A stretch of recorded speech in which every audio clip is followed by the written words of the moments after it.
Hello అండి, అందరికీ నమస్తే. నేను ఈరోజు చాలా సింపుల్గా చాలా త్వరగా అయిపోయే లంచ్ రెడీ చేసి చూపిస్తున్నాను.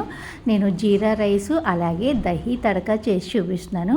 ముందుగా స్టవ్ మీద కుక్కర్ పెట్టుకుని నెయ్యి వేసుకోవాలి, జీలకర్ర, 2 బిర్యానీ ఆకులు వేసి బాస్మతి రైస్, నానబెట్టిన బాస్మతి రైస్ 1.5 కప్పు వాటర్ పోసుకుని సాల్ట్ వేసుకుని ఒక 3 విజిల్స్ రానివ్వండి. హై ఫ్లేమ్ మీద రెడీ అయిపోతుంది జీరా రైసు.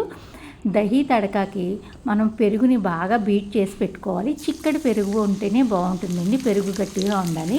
స్టవ్ మీద కడాయి పెట్టుకుని జీలకర్ర అలాగే వెల్లుల్లి తరుగు, ఆనియన్స్, కసూరి మేతి, పసుపు, ఉప్పు, కారం, ధనియాలు, జీలకర్ర పొడి, కొద్దిగా షుగర్ వేసుకుని వేయించుకుని స్టవ్ ఆఫ్ చేసి మనం బీట్ చేసుకున్న పెరుగు, కొత్తిమీర వేసి బాగా కలుపుకోవాలి.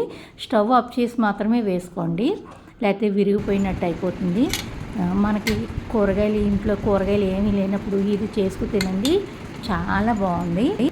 చాలా టేస్టీగా, చాలా సింపుల్గా అయిపోతుందండి, చాలా టేస్టీగా ఉంది. ఆనియన్స్తో సర్వ్ చేసుకోండి, ఏ కర్రీస్ అవసరం లేదు, సూపర్గా ఉందండి. తప్పకుండా ఒకసారి ట్రై చేసి చూడండి.